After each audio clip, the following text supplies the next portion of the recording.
quero complementá-los com a paz do Senhor Jesus. Eu sou o pastor Edivaldo Pereira. Você está no canal Rascunho da IBD.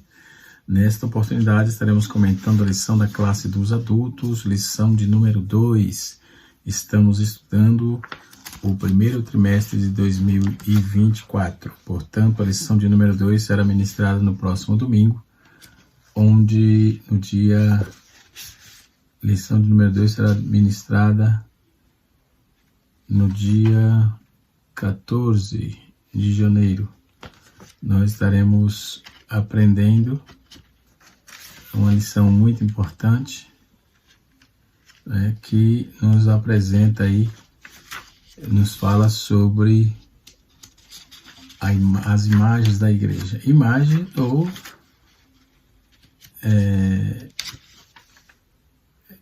nos apresenta aí de forma muito clara, não é?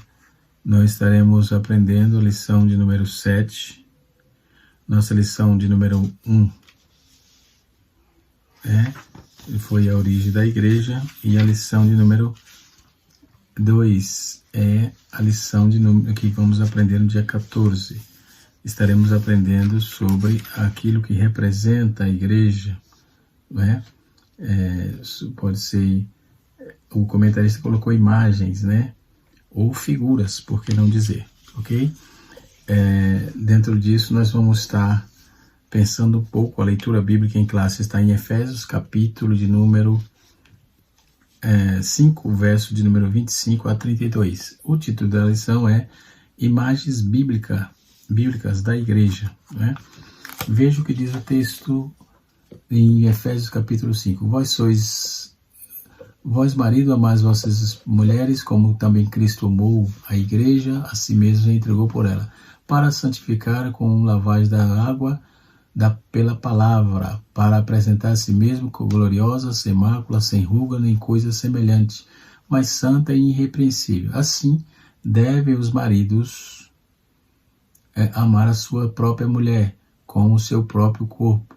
Quem ama a sua mulher, ama-se a si mesmo, porque nunca ninguém aborreceu a sua própria carne, antes a alimenta e sustenta, como também o Senhor a igreja, porque somos membros do seu corpo.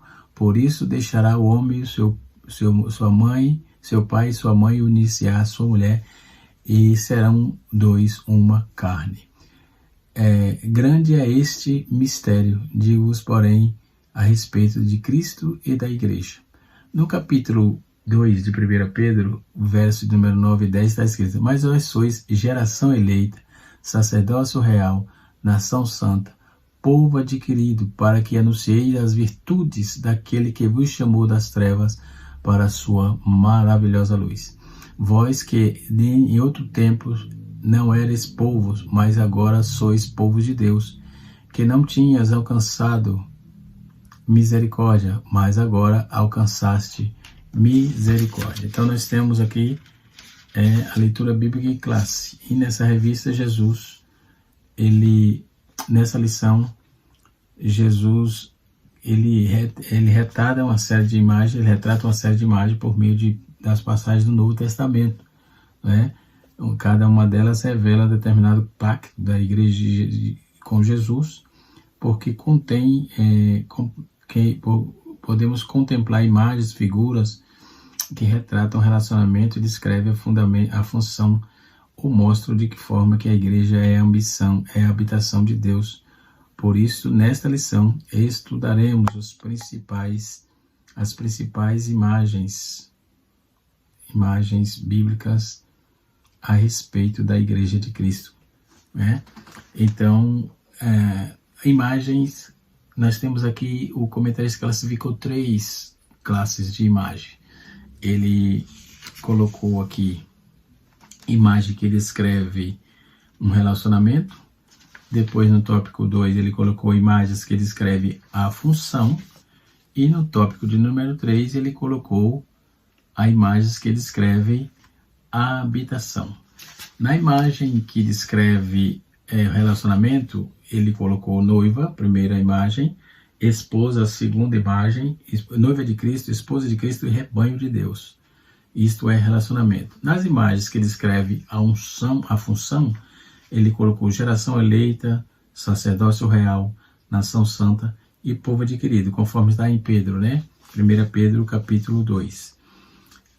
E também ainda sobre função, que descreve a função, o corpo de Cristo. As imagens, aí nós temos as imagens que descrevem a habitação, que é santuário de Deus, casa de Deus e privilégio de ser igreja. Nós temos aí uma infinidade de imagens, além dessas, que podemos trazer aqui, que vamos trazer.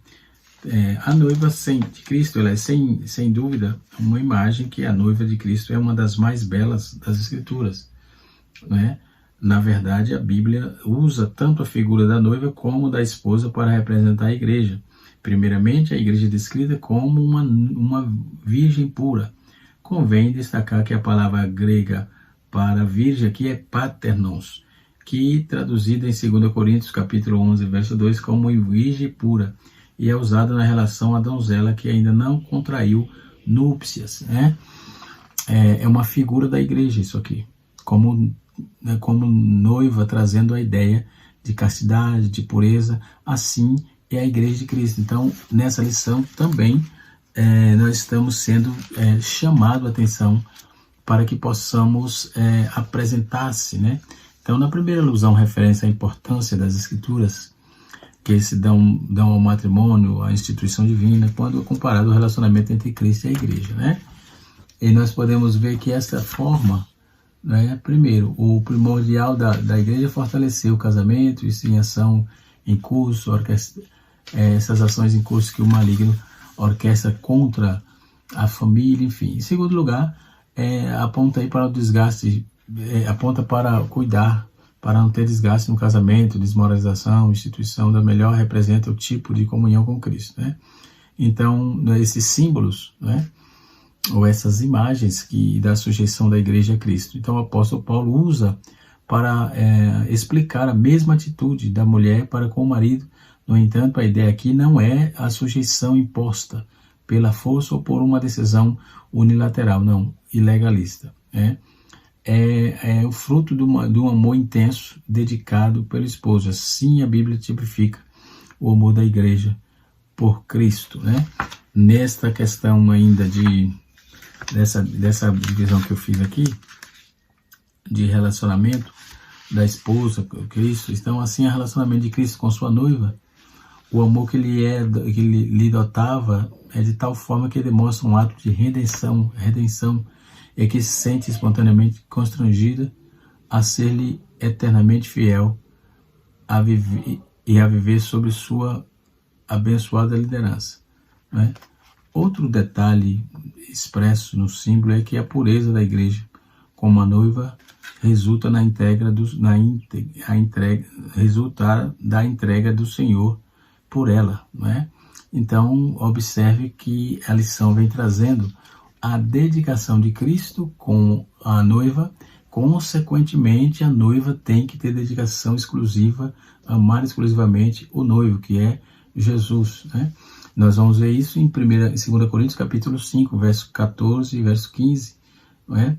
Onde representa aí a noiva espontaneamente, né, eternamente fiel sobre a abençoada proteção do seu noivo, né? Nós temos também na nossa revista, na nossa lição, ainda trazendo essa questão, a esposa. Paulo retrata aqui em Efésios capítulo 5, versículo número 25 a 26, ele diz assim, que é destacada a pureza da noiva e também da esposa. Então devemos ressaltar o relacionamento de Cristo com a igreja, que é o fundamento do amor, é fundamentado no amor, é baseado no amor, é sustentado pelo amor. Cristo amou a igreja e assim entregou por ela, é o que está escrito no texto, né? Depois, outro texto de um relacionamento interessante é o rebanho de Deus, né? Deus reuniu o presbítero de Efésios e o apóstolo Paulo o exortou, né, no capítulo 20, versículo 28 de Atos, né? Aqui a igreja é retratada como um rebanho de Deus, é uma metáfora, né, que ilustra aí a relação existente entre a ovelha e o pastor. Paulo deixa claro que esse rebanho custou um preço, o sangue de Cristo Jesus, ou o sangue de Jesus Cristo, enfim. Tendo em mente essa imagem, o apóstolo Pedro ele também propõe isso em evidência quando ele fala das palavras. Ele diz deve servir de parâmetro aí para todo pastor cuidar do rebanho. Na verdade, ele mostra que o pastor não pode fazer o seu trato com a igreja, mas ele deve ser um modelo para o rebanho, não é? Então, podemos observar de forma muito objetiva e muito clara, né, que essa união, essa visão, esse contexto unilateral, básico, esse contexto claro do amor de Cristo para com a igreja, é um negócio interessante que podemos ver que a igreja, dentro do seu bojo de relacionamento com Cristo, né? Outro, nós podemos observar, dentro dessa base contextualizada, que Norman Geisler, né? Na verdade, Stanley Horton, né? Ele vai fazer uma proposta interessante, né? Quando vai fazer essa tratativa da igreja com Cristo, Cristo com a igreja, e assim sucessivamente. Podemos observar de uma forma toda específica, né, quando ele trata da igreja, quando ele trata do cuidado de Cristo com a igreja, não é? E assim sucessivamente. Então, dentro dessa base escriturística, dessas bases contextualizadas, nós não temos dúvida alguma sobre esse contexto da igreja, onde a igreja ela tem a sua base, tem o seu contexto histórico, tem a sua contundência, porque ela é exclusivamente de Deus. Quem fundou a igreja foi Deus, quem criou a igreja foi Deus, quem traz a base, quem traz a doutrina, quem carrega a igreja é Deus, né? Nós vamos ver alguns símbolos, né, da igreja, algumas figuras que a Bíblia aponta como o templo do Espírito Santo, como o corpo de Cristo. É uma figura bíblica que mostra a relevância, né, daqui para representar a igreja. O corpo de Cristo expressa aí, são a expressão predileta do apóstolo Paulo, quando ele fala isso de forma que ele comparava o interrelacionamento, funções de membros da igreja como parte do corpo humano. Então, os conceitos de Paulo, ele enfatiza a verdadeira igreja, né, a união, que ela é essencial na igreja, a união. Por exemplo, o corpo tem um e tem muitos membros, assim também Cristo. Está escrito em 1 Coríntios capítulo 12, verso de número 12.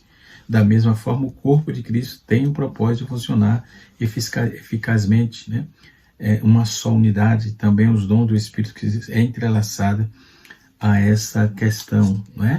Então, as figuras da igreja, ou as imagens que é apresentada na igreja, são as mais lindas, as mais belas possíveis, né?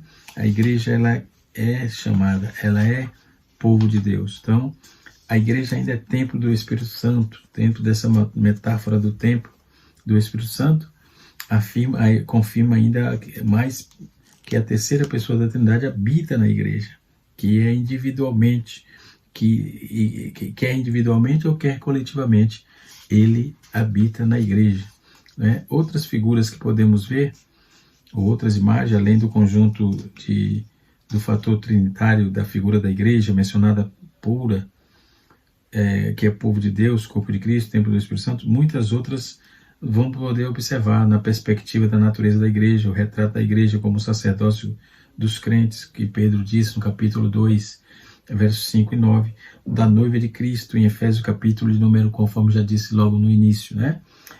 Nós vamos observar isso, a igreja como rebanho do bom pastor, né? Os sarmentos da videira verdadeira, que mostra aí as diversas maneiras que as Escrituras apresentam essas características, essas imagens, não é? E assim sucessivamente, que apresentam o caráter da graça de Deus, né? Que apresenta a natureza da igreja, dentro desses conceitos pelos quais os teólogos lhe descrevem o caráter, né? A igreja sob uma perspectiva local, a igreja sob a perspectiva universal, e assim sucessivamente. Nessa questão nós já trouxemos na aula passada, né? Na primeira aula. Nós já estamos na segunda aula, não é? Então podemos observar que dentro dessas visões do contexto igreja, é também aguçado aí o contexto, o termo basileia, que quer dizer reino, né? E assim sucessivamente. Então o propósito da igreja aí, dentro dessas visões, do terceiro propósito da igreja, a comunidade edificante, na evangelização, a igreja focaliza o mundo na adoração, e assim sucessivamente para tentar ganhar esse povo para o reino de Deus, tá? Então, ainda trabalhando essa questão contextualizada dos símbolos da igreja, né? Nós podemos observar de forma clara, de forma objetiva, que a igreja como santuário de Deus, né? Aí, já no terceiro tópico, no segundo tópico, ele descreve a função, geração eleita, assim como havia muito povo debaixo do antigo pacto, da mesma forma Deus possui um povo debaixo do novo pacto. Então, geração eleita, a palavra grega para eleito é genos, traduzido aqui por geração, também possui um sentido de raça, né? O Novo Testamento mostra que em Cristo, tanto os judeus como os gentios fazem parte de uma só geração ou de raça, por causa daquele que tem em comum. Não há distinção de raça, de cor, de sexo, de status social. Em Cristo todos formam uma geração eleita, né? E assim sucessivamente. Podemos observar que há uma infinidade de apontamentos bíblicos, né, sobre essa questão da igreja como corpo de Cristo, né? Primeiro é a unidade orgânica como um corpo, depois é uma diversidade de muitos membros, depois é uma universalidade porque todos os crentes estão nela, uma mutualidade, aliás, porque os membros edificam mutuamente uns aos outros. E a quinta posição é que é uma visibilidade que traz aos seus membros visíveis, né, que brilham como luz no mundo. E o sexto ponto interessante aqui é que são espiritualmente animados pelo Espírito Santo e que presenteiam todos os seus membros, ela como esposa. Então, no Novo Testamento, a palavra corpo aqui é soma, e inúmeras vezes se refere à igreja. Cristo é a cabeça, a origem, o sustento da igreja, né? Soma é uma palavra usada para se referir tanto à igreja visível quanto à igreja invisível. Quanto à igreja, muitas referências são do corpo universal, algum corpo local. Outros incluem aí ambos, né? 1 Coríntios 12 e 27, Paulo descreve pelo menos 6 características da igreja como um corpo, né? E essas 6 características acabei de trazer agora, né? Igreja como organismo, igreja que tem muitos membros, igreja todos são crentes nela, que é a questão da unidade, diversidade, universalidade, mutualidade, visibilidade e espiritualidade, ok? É disso que Paulo faz a tratativa. Depois ele faz a figura, a Bíblia faz a figura, traz a imagem da noiva, né? A noiva de Cristo. Cristo como a igreja como noiva é retratado como noivo, cortejou a sua noiva, né? Em Efésios capítulo, ou em Apocalipse capítulo 21, verso 9. Então João descreve: vi também a cidade santa, a nova Jerusalém, que é descida do céu da parte de Deus, ou seja, ataviada como uma noiva adornada ao seu esposo. Então, em outras passagens, Paulo diz: estou zeloso de vós com o zelo de Deus, porque vos tenho preparado para vos apresentar como uma virgem pura, e o marido, a saber, a Cristo. Depois nós temos igreja como esposa. Essa é a primeira parte que estamos tratando, né?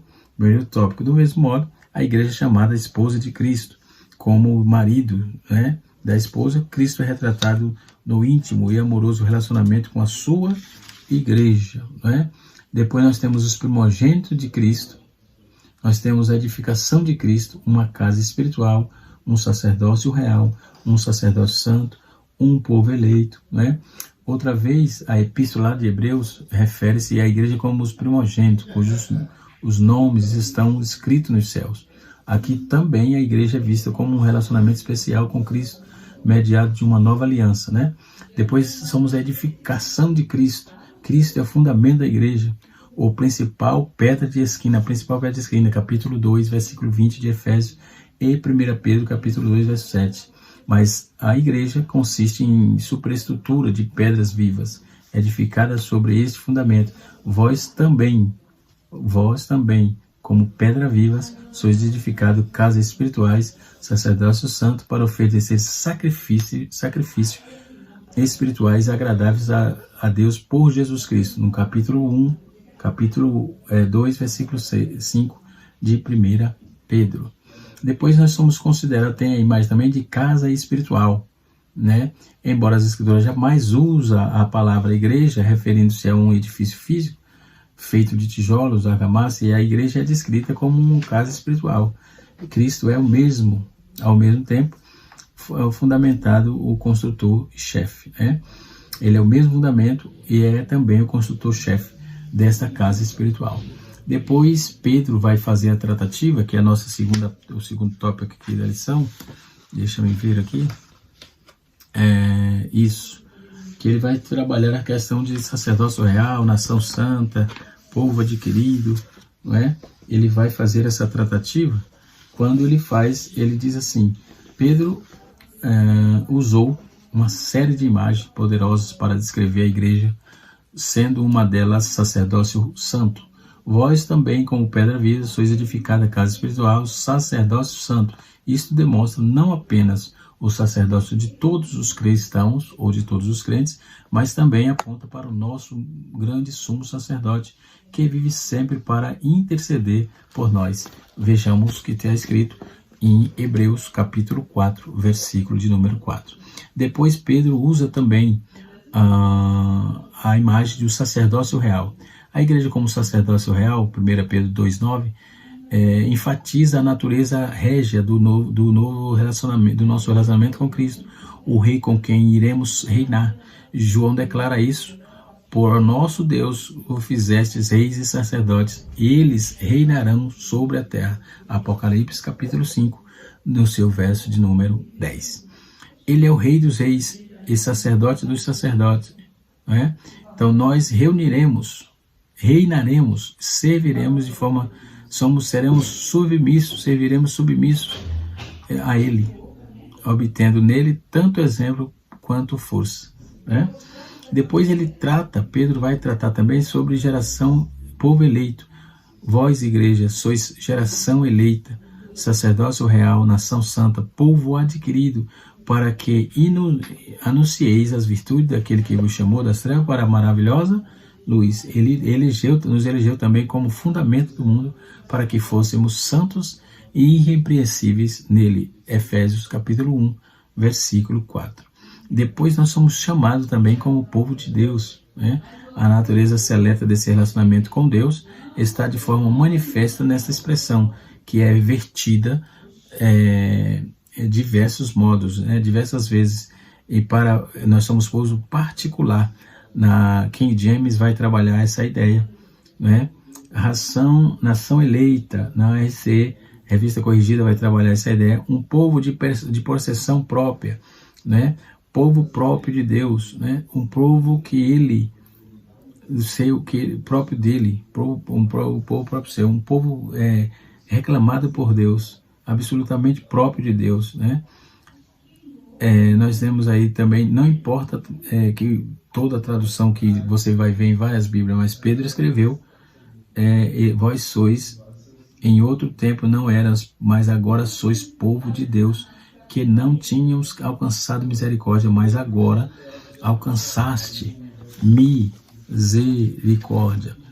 Outro tipo, outra figura da igreja é o rebanho, né? Nós somos rebanho de ovelhas do Senhor. Então esse relacionamento entre Deus e o seu povo, como relacionamento com o pastor, com o seu rebanho, tem uma história venerável, né? Venerável, aliás, em Salmos 23, o Senhor é o pastor, ele não falta e tal. Então Jesus falou de si mesmo como o bom pastor, o pastor dos crentes, de suas ovelhas. João 10, ele disse a Pedro: apacenta as minhas ovelhas. em Atos 2, em Atos 20, versículo 8, Paulo ordenou aos anciões: olhais por vós e pelo rebanho, e por todo o rebanho sobre o que o Espírito Santo vos constituiu bispo para apacentardes a igreja de Deus, que ele resgatou com seu próprio sangue. E Pedro diz: aos presbíteros que estão entre vós, admoesto eu, que sou também presbítero, como eles, testemunhas das aflições de Cristo, participando da glória que se há de revelar.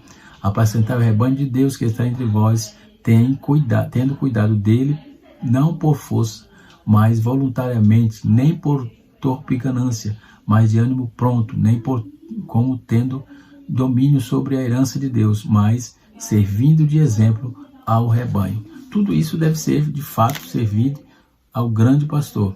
Ou quando aparecer o sumo sacerdote pastor, alcançarei incorruptível coroa de glória. Então, no Novo Testamento, há muitas outras figuras de linguagem que retratam aí um relacionamento vital, pessoal, íntimo entre Cristo e a sua igreja. E vamos incluir também, na pedra de esquina, nós somos o templo. Como marido, a igreja é a virgem.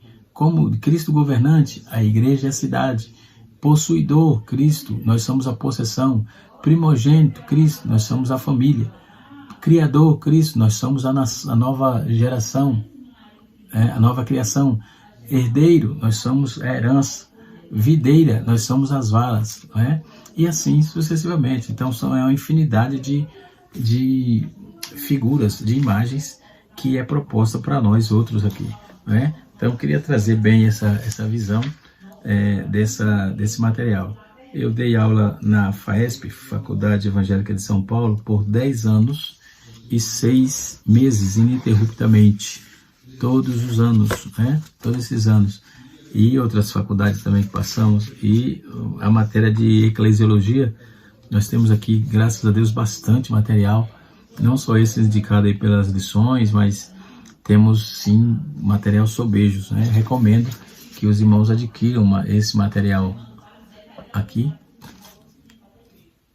muito interessante. Esse material aqui,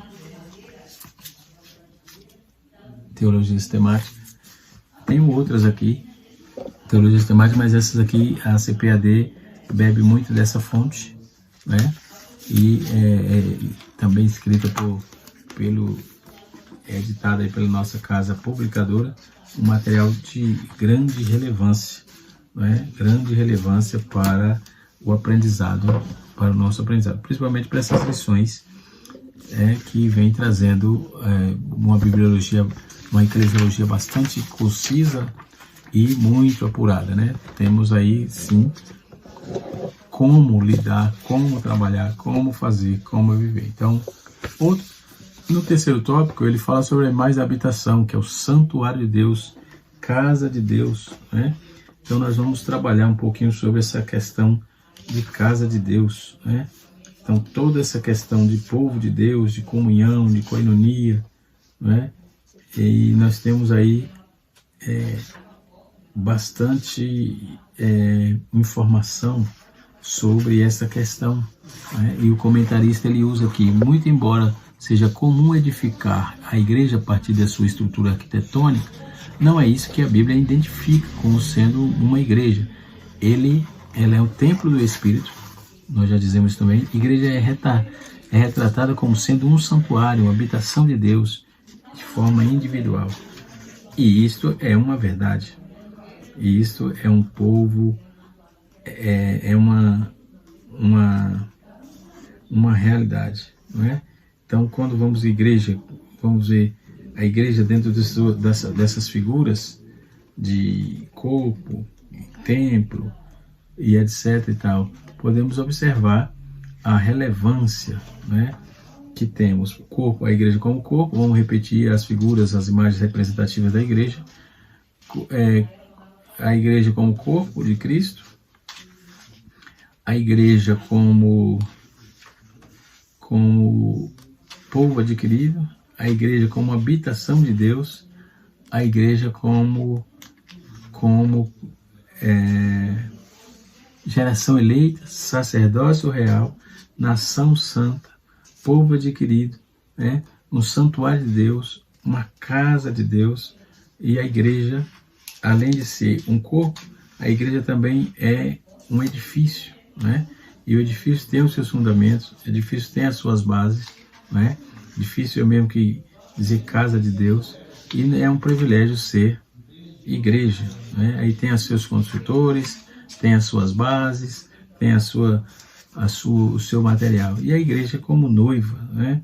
A figura da noiva vem como empréstimo do Antigo Testamento, onde Israel é tratado como esposa. A figura de melhor representa um amor puro e íntimo, né, entre Cristo com a igreja, né? Nós vamos ver vários comentaristas, vários obreiros, teólogos vão tratar esses fatores da igreja, tá certo? Então essas são as imagens da igreja. Por exemplo, imagem, o comentarista dividiu imagem que descreve o relacionamento, noiva, esposa e rebanho de Deus, a imagem que descreve a função da igreja, que é sacerdócio real, geração eleita, sacerdócio real, nação santa, povo adquirido, né? E a igreja, que aí no caso é a igreja que descreve a função, né?